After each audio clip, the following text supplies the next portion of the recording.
Olá, bom dia. Hoje é o dia 27 de junho e eu gostaria de ler com vocês um texto um pouco mais longo, em Romanos capítulo 8, verso 20 e o verso 22. Porque a criação ficou sujeita à vaidade, não por sua vontade, mas por causa do que a sujeitou, na esperança de que também a mesma criatura será libertada da servidão da corrupção, para a liberdade da glória dos filhos de Deus. Porque sabemos que toda a criação geme e está juntamente com dores de parto até agora. Abra a janela da sua casa, ouça o que está sendo dito no rádio ou assista o jornal de hoje à noite e você vai ver que a natureza está gemendo com dores de parto.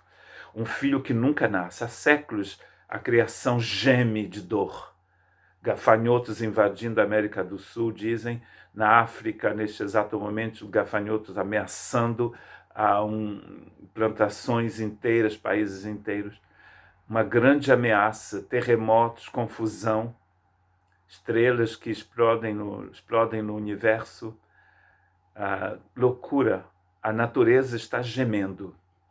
Ela foi sujeita a isso, nos diz o texto, por Deus ele mesmo. E essa natureza que geme, ela se junta ao homem que geme, em Romanos 8, e também ao Espírito Santo que geme também. E isso vem de muito longe, né? Vem de muito, muito longe. Quando a gente lê em Gênesis capítulo 3, verso 17 a 19, e Deus disse a Adão: porquanto deste ouvido à voz da tua mulher, e comeste da árvore de que te ordenei, dizendo: não comerás dela, maldita é a terra por causa de ti. Com dor comerás dela todos os dias da tua vida. Espinhos e cardos também produzirá, e comerás a erva do campo. No suor do teu rosto comerás o teu pão, até que te tornes terra, porque dela foste tomado,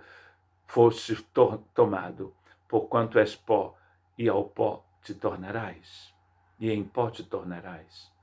Que boa nova para ser anunciado no dia de verão, início de verão, um sol lá fora. Mas é a realidade, a gente se torna pó, esse corpo vai se tornar pó e tudo passa. E a natureza geme, esperando a manifestação da glória de Deus nos filhos de Deus. E essa vaidade toda está aí, que a gente queira ou que a gente não queira, que a gente gosta ou não goste, tudo passa.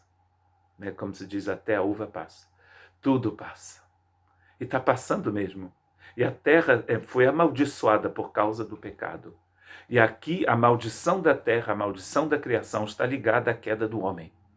E num texto muito interessante de Pedro, ele vai ligar também o julgamento dessa terra à perdição do homem. Mas os céus e a terra, que agora existem pela mesma palavra, se reservam como tesouro e se guardam para o fogo, até o dia do juízo e da perdição dos homens ímpios.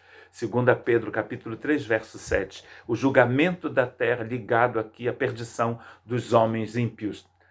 E no mesmo texto de Pedro, 2 Pedro capítulo 3, o verso 11, ele diz isso: havendo, pois, de perecer todas estas coisas, que pessoas vos convencer em santo trato e piedade? Ou seja, como você vai viver sabendo que tudo isso é tão passageiro e está indo embora? Como que você vive? Como os ímpios do verso 7 ou como pessoas que vivem de uma forma santa e piedosa? A palavra piedosa, às vezes traduzida em algumas línguas como godly, como em inglês godly, uma fação divina de viver. Viver como Deus, andar como Deus. Será que, vendo o que está acontecendo no mundo, a gente se torna mais ímpio ainda ou a gente vive como Deus? Tem gente que se torna mais ímpio e outros vão querer viver como Deus, andar como Deus, respirar como Deus, viver de uma forma divina de ser. Muito interessante, né? O que vocês acham? E no mesmo capítulo 3 de 2 Pedro, verso 12, ele diz o seguinte: aguardando e apressando-vos para a vinda do dia de Deus, o dia de Deus, em que os céus em fogo se desfarão e os elementos ardendo se fundirão. Então, esperamos ansiosos, porque Jesus em breve vem, e o Espírito e a esposa continuam gritando: Maranata, ora vem, Senhor Jesus. Venha logo, que a gente já está assim, um pouco desesperado da situação. E aí, no penúltimo capítulo da Bíblia, a gente encontra uma grande promessa para os filhos de Deus, uma grande promessa de restauração total. E vi um novo céu e uma nova terra. Olha, finalmente. Porque já o primeiro céu e a primeira terra passaram. E o mar já não existe. Então os surfistas, coitados, né? Não vai ter surf no céu porque não tem, o mar não existe. Sinto muito. Acho que futebol também não vai ter.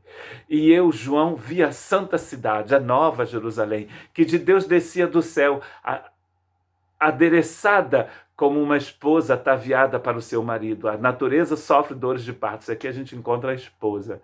E eu ouvi uma grande voz do céu que dizia: eis aqui o tabernáculo de Deus com os homens, a habitação de Deus com os homens, pois com eles habitará. E eles serão o seu povo, e o mesmo Deus estará com eles, e será o seu Deus.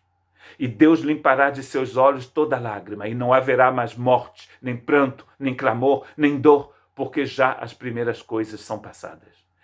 E o que estava sentado sobre o trono disse: eis que faço todas as coisas novas. E me disse: escreve, porque essas palavras são verdadeiras e são fiéis. Faço todas as coisas novas. Estamos esperando ansiosos o dia do nosso Deus, onde todas as coisas serão renovadas. Isso é a tremenda ação da graça de Deus, que começa aqui, entra pela eternidade afora, e vai lá. A glória de Deus nos filhos de Deus e a renovação, a restauração completa da criação divina. Não mais lágrima, não mais dor, e os gritos cessarão. Que Deus nos abençoe e nos console.